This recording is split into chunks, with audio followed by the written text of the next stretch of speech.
마음을 담아서 다시 한번 작별해 드릴까요? 감사합니다. 너무나 아름답고 귀한 찬양이죠? 네. 평생의 신앙의 고백이 담기는 그 찬양이어서 항상 저는 이제 사랑 속 이렇게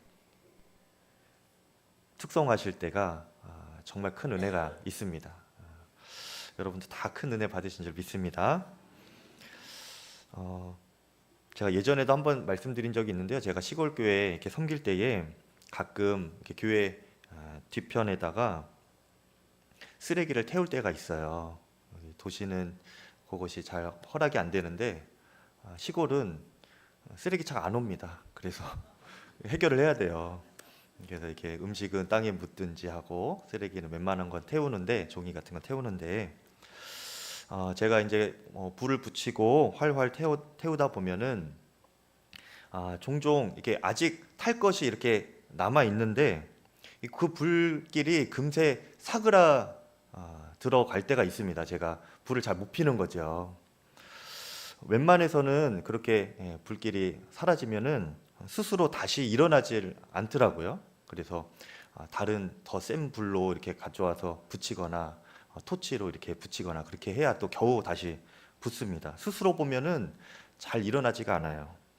그런데 제가 여러 번 이제 그런 것들을 시행착오를 겪으면서 어느 하루는 이제 보니까 그날도 이렇게 불길이 사라졌어요. 사그라들었어요. 그런데 그날따라 제가 이제 유심히 보게 된 게, 불은 붙지 않았지만 그 속에 계속 뭔가가 이렇게 타들어가고 있더라고요. 불씨가 남아서 계속 뭔가가 이렇게 조금씩 이렇게 타들어가고 있어요. 그때 제가 좀 어디서 들은 게 있어서 그럴 때에 이렇게 바람을 불어주면 불이 확 일어난다, 또 그런 것이 기억이 나서 바람을 불어줬죠. 그랬더니 사그러들어져 가던 그 불길이 다시 일어나는 것을 경험했습니다. 참 놀라운 경험이죠, 여러분. 인생을 살아가다 보면 우리가 낙심이 될 때가 있습니다. 일이 잘 되는 것 같다가도 어느 순간 어려움을 만나게 되고, 마음처럼 계획처럼 일이 잘 되지 않을 때에 우리의 마음이 당황스럽죠. 그리고 근심과 걱정이 마음을 짓누를 때가 있습니다. 그렇게 마음도 지치고 또 스스로 일어나기조차 힘들 때가 오게 되지요. 아무것도 하기 싫고 할 수 없을 것 같고 그렇게 좀 무기력함이 찾아오곤 합니다. 특히 안 좋은 일이 이렇게 연속으로 일어나거나 아니면 안 좋은 일이 한꺼번에 몰릴 때 우리가 정신을 못 차리게 되죠. 밤에 잠도 안 오고 또 먹을 것도 잘 안 먹혀지고 소화도 잘 안 되고 뭔가 하고 싶은 마음이 다 사라져 버리는 그런 낙심이 찾아올 때가 있습니다. 아직 다 꺼지지는 않아서 그 불씨는 남아 있지만 스스로 큰 불을 다시금 일으킬 그런 여력이 없는 거예요. 그런 힘이 없을 때가, 무기력한 상태가 살다 보면 찾아옵니다. 그럴 때 우리의 심령을 다시 일어나도록 일으켜 세우시면서 힘주시는 은혜가 있는데, 그것이 바로 성령의 위로하심입니다. 오늘 초대교회 때 복음 전파 사역이 바로 그런 모습이었어요. 활활 타오르던 복음 전파 사역이었지만 스데반 집사의 순교 이후에 그리스도인들이 잡혀가면서 그 복음의 전파의 큰 불길이 금방이라도 이렇게 사그러들어져 갈 수밖에 없는 그런 상황이었죠. 그런데 그렇게 스데반 순교 이후 뿔뿔이 흩어졌던 그 그리스도인 제자들이 있었기 때문에 아직 복음의 불씨는 다 꺼지지 않고 남아 있긴 했습니다. 그리고 놀랍게도 그들이 그렇게 흩어진 불씨가 되어서 남들이 보기에는 활활 타오르는 불은 아니었지만 그 흩어진 곳에서 그 불씨가 되어 복음을 전파할 때에 그 복음의 불길이 다시금 일어나고 또 더 확산이 되었습니다. 그것이 초대교회 복음 전파의 사역이었어요. 또 뿐만 아니라 여러분 스데반이라고 하는 뛰어난 복음 전파자를 이 초대교회가 잃은 것 아닙니까? 순교에서. 그런데 곧 이어서 어떻게 됐습니까? 사울이라고 하는 이 기독교 역사에 있어서 전무후무한 이 복음 전도자가, 귀한 능력의 사도가 이 초대교회 공동체 안에 들어오게 됐습니다. 그것이 지난주까지의 내용이었죠. 그 사울을 통하여서 이방인과 세계 선교회까지 큰 복음의 확장이 일어나게 된 것이죠. 이렇게 초대교회는요, 항상 어려움이 둘러싸여 있었지만 이겨나갈 수 있었고요. 꺼진 듯 했으나 다시 불같이 일어나는 그 복음의 전파가 있었습니다. 그래서 그것이 예루살렘과 온 유대와 그리고 사마리아 땅까지 지금 확산이 된 거예요. 그렇게 부흥이 일어나고 있었는데 그렇게 이어져 온 초대교회 부흥의 역사를 오늘 31절에 이렇게 정리하고 있습니다. 그리하여 온 유대와 갈릴리와 사마리아 교회가 평안하여 든든히 서가고 주를 경외함과 성령의 위로로 진행하여 그 수가 더 많아지니라. 여기서 성령의 위로라는 말이 굉장히 중요합니다. 여기 위로라는 말은요, 용기를 불어넣다라는 것입니다. 용기를 불어넣어준다. 꺼져가는 불씨를 다시 활활 타오르게 만들어주는 그 바람처럼요, 이 위로가, 성령의 위로가 바로 그런 것이라는 거예요. 성령의 위로하시는 그 바람으로 초대교회가 자칫 스스로 금방이라도 사라질 것 같은 불씨였지만 성령의 위로하시는 바람으로 다시금 활활 타오르는 그런 부흥의 역사를 계속 경험하고 있었던 것이죠. 어려움 중에도, 꺼져가는 중에도 성령의 바람으로 다시 일어나는 그 역사가 있었던 것입니다.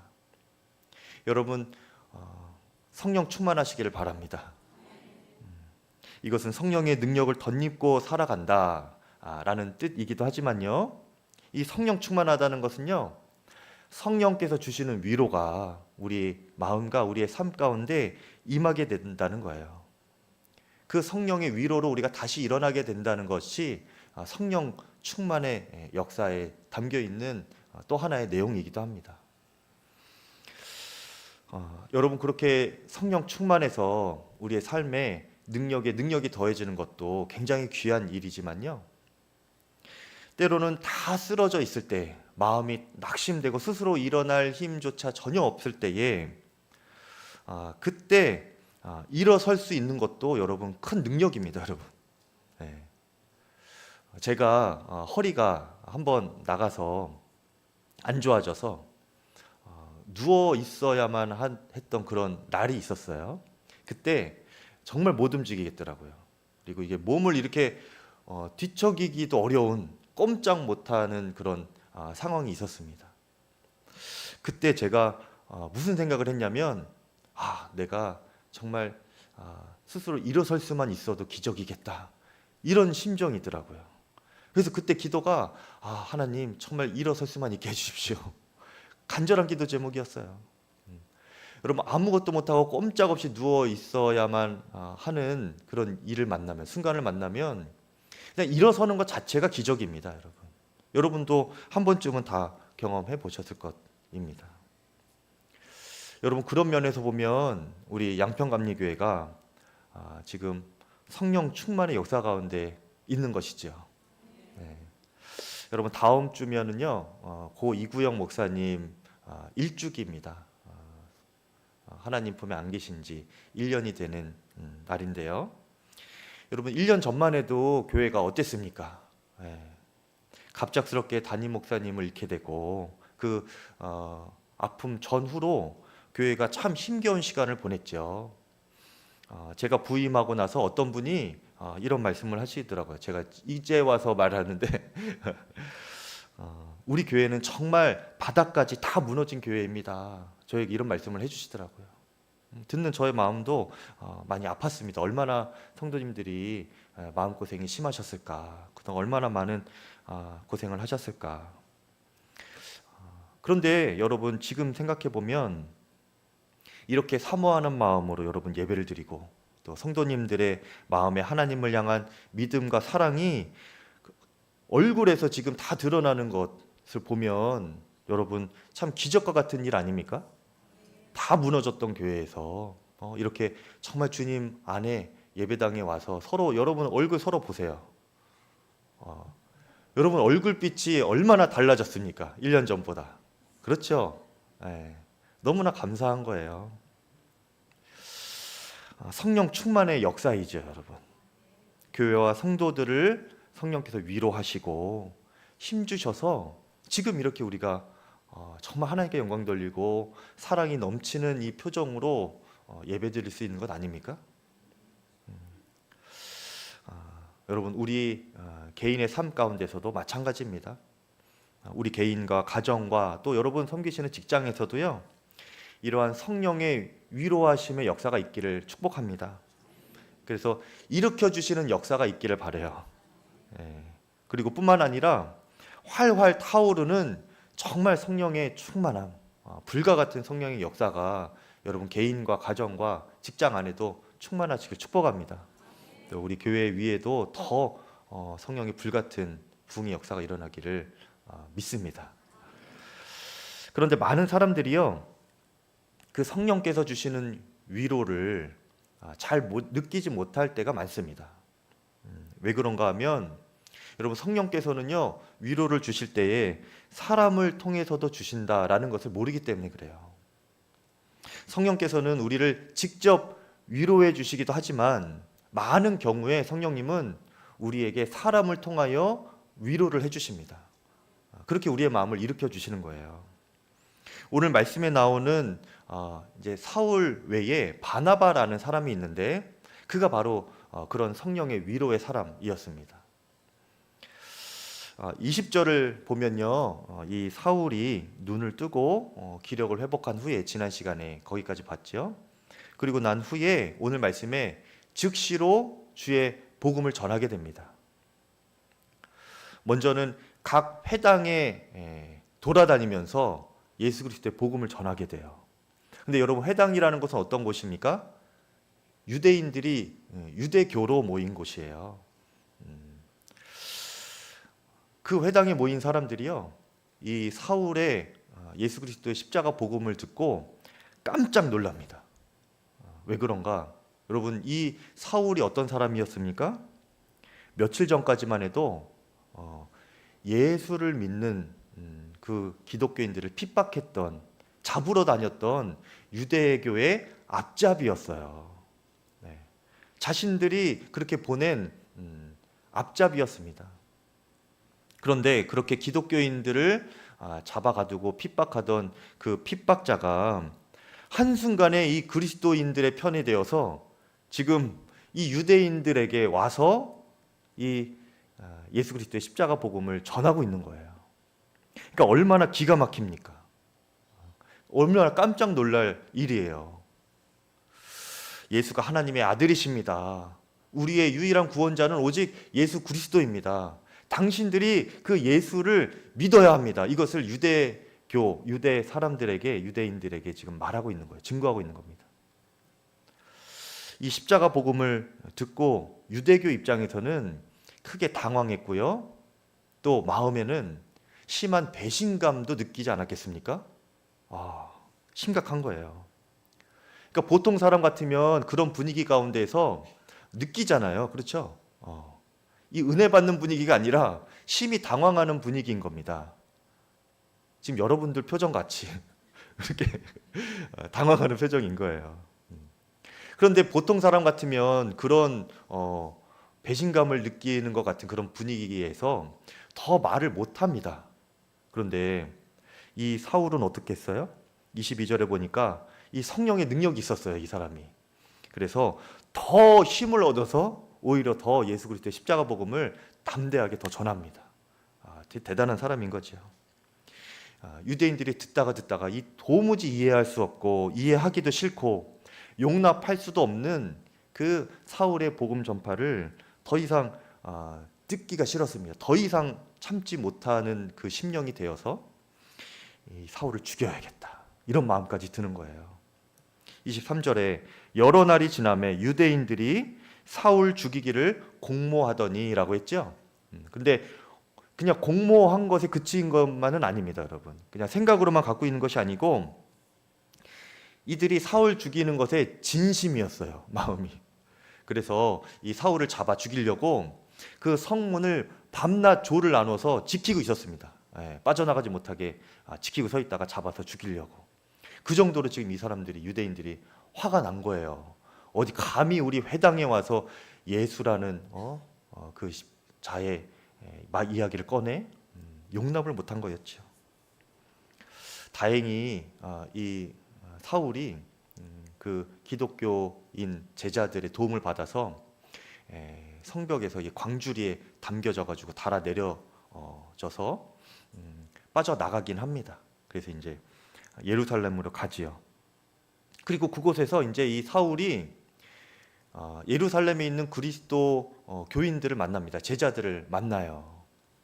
그러니까 이 사울의 마음으로는 이제 너무나 이제 다시 이제 동지를 만나는 그런 느낌입니다. 여러분, 제가 예수님을 만났지 않습니까?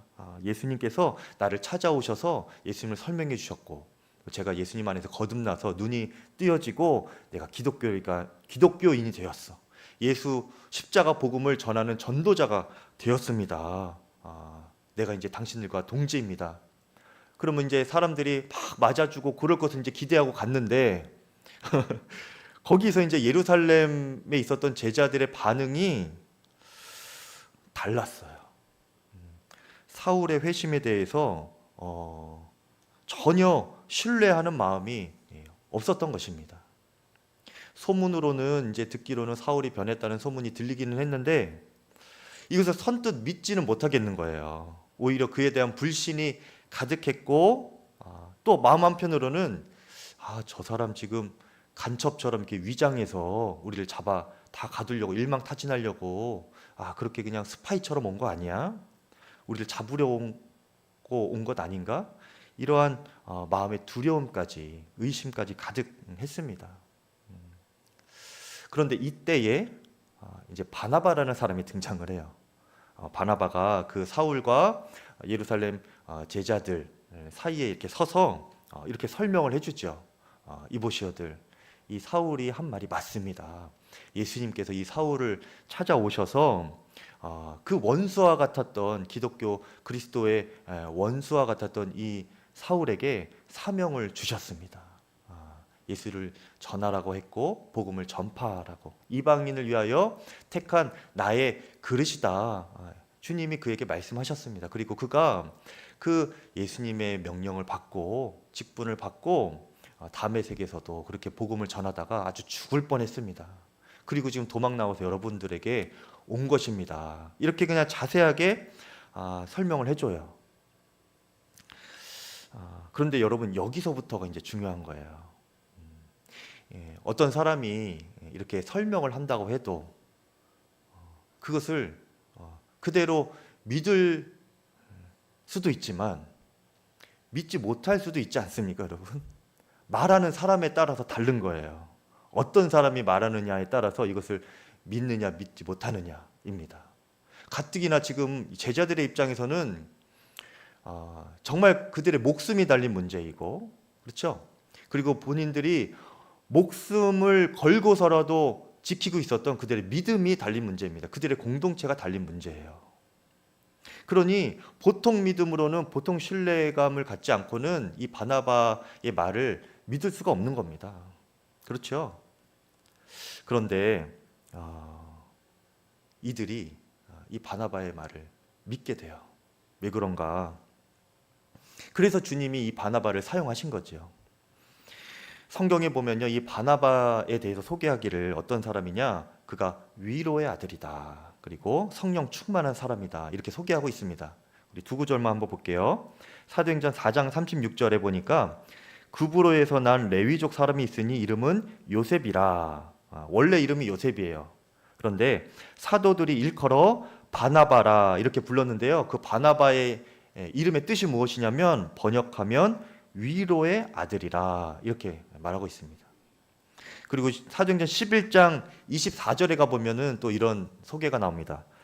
바나바는 착한 사람이요 성령과 믿음이 충만한 사람이라 이에 큰 무리가 주께 더하여지니라 말씀하고 있어요. 그러니까 바나바는요 당시에 어떤 사람이었는가, 사도들에게 인정받는 사람이었는데 어떤 인정을 받았냐, 저 사람은 정말 위로의 사람이야. 사도들이 그렇게 인정할 정도의 그런 위로의 사람이었습니다. 그런데 그것이 그냥 인간적인 수준의 위로가 아니에요. 11절에 보니까 뭐라고 했습니까? 바나바는 착한 사람이고 성령과 믿음이 충만한 사람이라고 했습니다. 그러니까 그에게서 나오는 위로의 말, 또 위로의 섬김, 이런 것은 어디서 나온 거예요? 성령 충만해서 나온 것입니다. 그러니까 범상치 않은 위로의 사람이었던 거예요.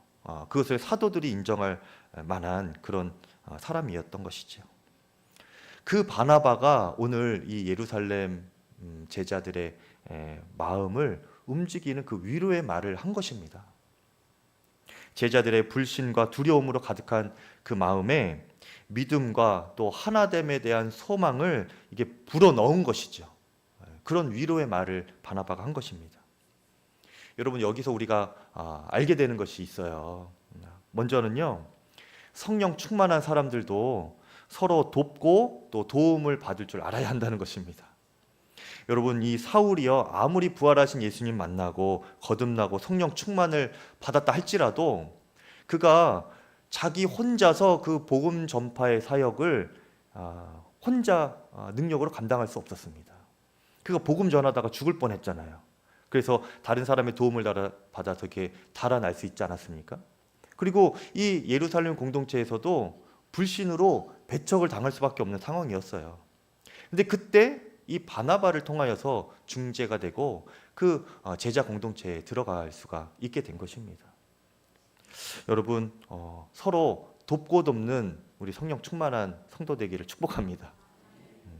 또 한 가지 우리가 알 수 있는 것은 무엇이냐면요, 이것이 중요한 것인데, 성령 충만하다는 것은 정말 우리가 기도를 뜨겁게 하고 어떤 환상을 보고 또 예언을 하고 또 어떤 사역을 하는데 열정이 있고 불같은 추진력이 있고 이런 것만 의미하는 것이 아니에요. 성령 충만한 사람은 어떤 사람이냐? 신뢰감을 주는 말을 하고 또 하나 되게 하는 역할을 감당하는 사람, 이런 사람이 성령 충만한 사람인 것입니다. 여러분, 저 어릴 때도요, 기도에 능력 있는 분들 계셨어요. 뭘 본다고 하고 예언을 해주고 정말 제가 보기에도 능력 있어 보이더라고요. 병 고치는 능력도 있고. 그런데 만약에 그런 사람들 중에 그 말하는 것이 신뢰감이 안 가는다면 어떻습니까, 여러분? 그렇게 말을 하는데 하나 되게 하는 말보다 사람과 사람 사이 이간질하고 뒷말을 하고, 그렇다면 여러분 어떻겠어요? 저 사람 정말 성령으로부터 나오는 능력이 있는 건가? 의문이 들지 않겠습니까, 여러분? 제가 보기에는 그렇더라고요. 여러분, 성령의 사람은요, 위로의 사람입니다. 말에 신뢰가 있는 사람이에요. 그래서 불신과 두려움으로 닫힌 마음을 열고 또 그 심령을 일으켜서 다 하나 되게 만드는, 그리고 하나님께서, 성령께서 하시는 역사를 확신하게 만들어주는 그런 역할을 할 수 있는 사람이 바로 성령 충만한 사람입니다. 그것과 함께 환상을 보고 예언도 하고 병도 고치고 그렇게 하는 거예요, 여러분. 그렇게 사람들로 하여금 성령께서 하시는 일에 대한 믿음이 일어날 수 있도록 바람을 불러 넣어주는 그런 위로의 사람, 우리가 다 되기를 축복합니다. 그런 성령의 사람 되기를 바라요. 교회 안에서 여러분 서로에게 그런 위로의 사람이 되어주세요. 우리가 성령 안에서 성령 충만으로 말해야 되죠.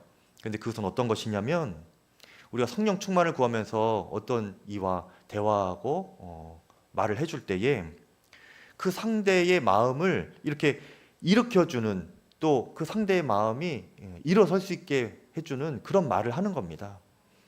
그런 것이 성령께서 주시는 말이에요. 성령 충만한 자의 입술인 것입니다. 여러분, 부부간의 관계에서도 마찬가지예요, 여러분.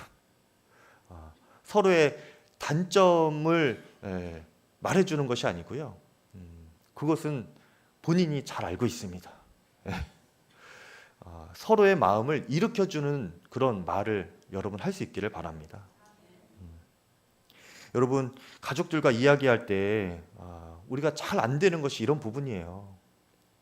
다른 사람에게는 다 위로를 잘해주는데 가족에게만큼은 내가 정답을 얘기해줘야 한다는 어떤 그런 의무감이 우리에게 찾아오기도 합니다. 유독 내가 이 사람에게 정답을 이야기해줘야 돼. 가족이니까 내가 이렇게 말해주는 거야 하면서 그렇게 직언을 하고 독설을 하는 대상이 바로 우리 가족일 때가 너무나 많아요, 여러분. 그런데 여러분, 한번 더 진지하게 생각해 보면 우리가 가족이어도요, 겉으로는 드러나지 않지만 속으로는 우리의 직언을 그렇게 다 받아들이기조차 어려울 정도로 마음이 무너지고 지친 가족이 있습니다. 또 믿음이 연약해진 그런 사람이 있을 거예요. 그럴 때 내가 가족이니까 이런 말을 해주는 거야 이렇게 말하기보다는요, 여러분, 가족이니까 위로해 주시기를 바랍니다. 가족이기 때문에 줄 수 있는 그 위로를 여러분들이 주실 수 있기를 바라요. 그러면 그 가족이 일어서는 겁니다. 우리의 남편이, 아내가, 또 우리의 자녀들이 여러분의 위로의 말로 일어나는 거예요. 제가 청년 때 모든 시험에 실패하고 마지막 목표까지 했던 시험에 다 떨어지고 심한 좌절이 있었습니다. 방에 혼자 이렇게 있는데 아무것도 못 하겠더라고요. 아무것도 할 엄두가 안 났어요. 심지어는 자살 충동까지 혼자 있으니까 그런 우울감까지 찾아오게 되었죠. 야, 나는 왜 이렇게 무능할까? 왜 하는 일마다 이렇게 안 될까? 다음 날이 오는 것이 두려웠어요. 눈을 뜨기가 싫더라고요. 다음 날이 기대가 되는 것이 아니라 또 하루를 어떻게 살아가야 되나? 내가 무엇을 해야 되나? 무엇을 내가 할 수가 있을까? 그런 마음이 찾아오는 거예요. 아무것도 못 하겠는 거죠. 그런데 그때 저희 어머니에게 전화가 한 통이 걸려왔어요.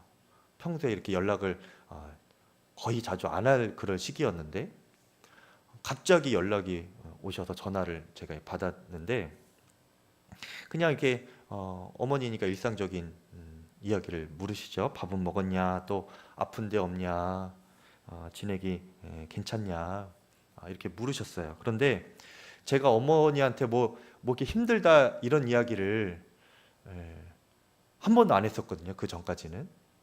그런데 그날따라 제 마음이 그냥 어머니에게 말씀을 하고 드리고 싶은 거예요.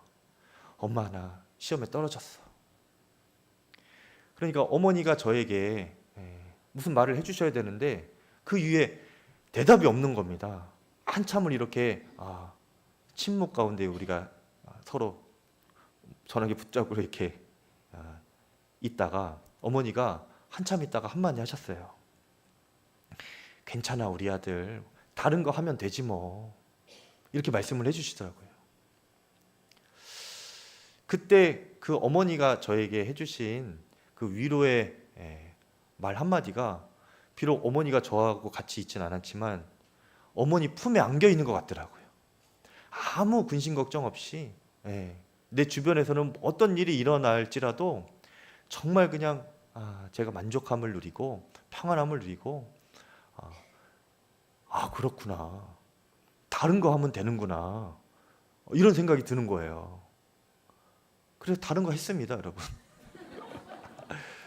그래서 지금 목사가 되었잖아요. 원래는 그 신학교 제가 다니진 않았어요. 다른 공부를 했었는데, 그러니까 다른 거 해서 지금 또 열심히 살고 있지 않습니까? 여러분, 이게 위로의 말 한마디가 그날 제가 모르겠어요. 그날 이후에 제가 혼자 있었다면 어떻게 될지 몰랐겠죠. 근데 그 위로의 말 한마디가 평생을 가는 겁니다. 제가 최근에 또 저희 어머니 얘기 하나 더 하려고 하는데, 제가 어릴 때에 사건이 있었어요. 근데 제가 며칠 전에 김동호 목사님이 새벽 유튜브 말씀 이렇게 매일 하시는데, 그거 제가 듣다가 어쩜 저랑 똑같은 그런 일을 겪었는가 제가 신기해서 또 오늘 말씀 전하면서 생각이 났는데,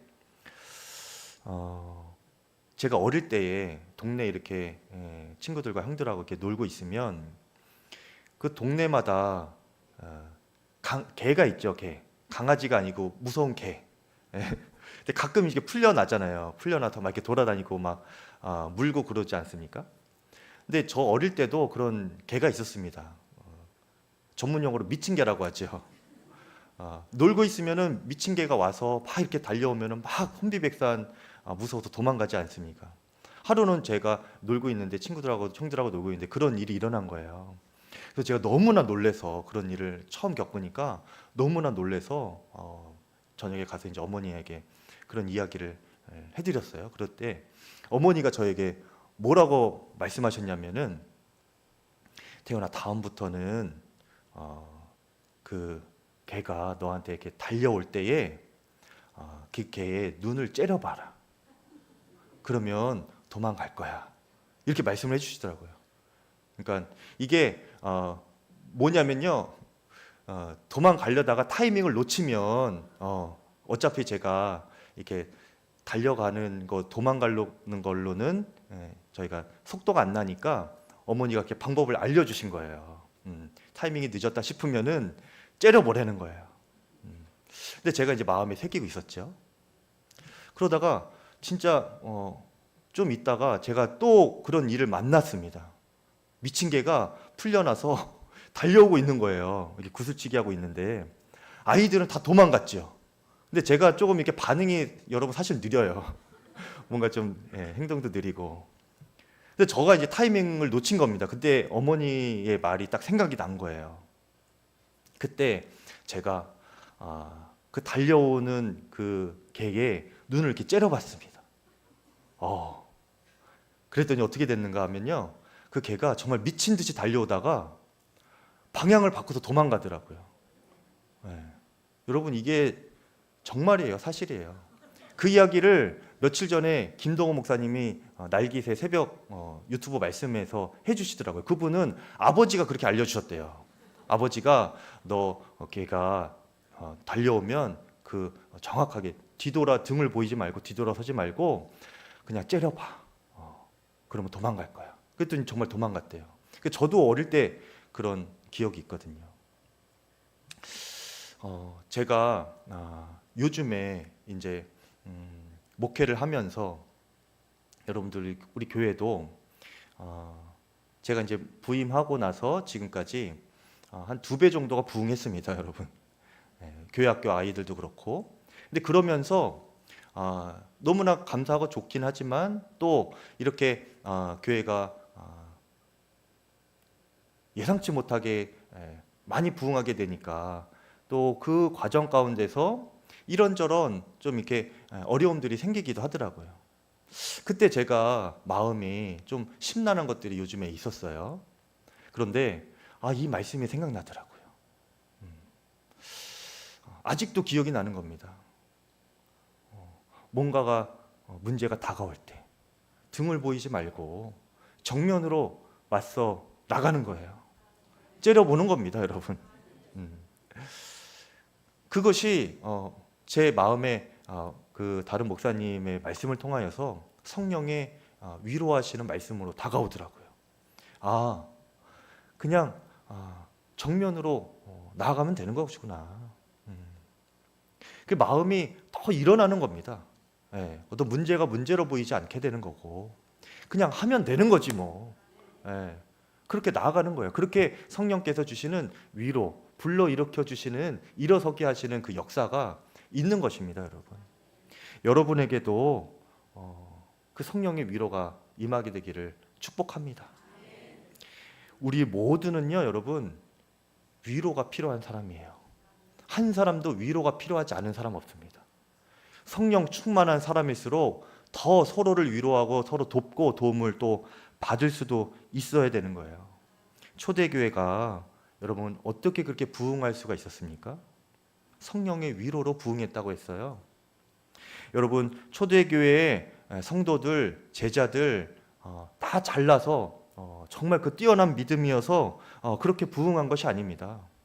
그들 다 뿔뿔이 흩어질 수밖에 없었고 낙심할 수밖에 없었고 다 포기할 수밖에 없었던 그런 상황들이었던 거예요. 그냥 두었다면 어떻게 될지 몰랐던 그런 성도들이었을 것입니다. 그런데 왜 그렇게 사람이 더해지고 부흥이 일어났다고 해요? 성령의 위로하심으로 날마다 더하여지는 은혜가 있었던 것입니다. 여러분 제가 주보에 올려드렸는데 찬양, 여러분 유명한 찬양이죠. You Raise Me Up 찬양입니다.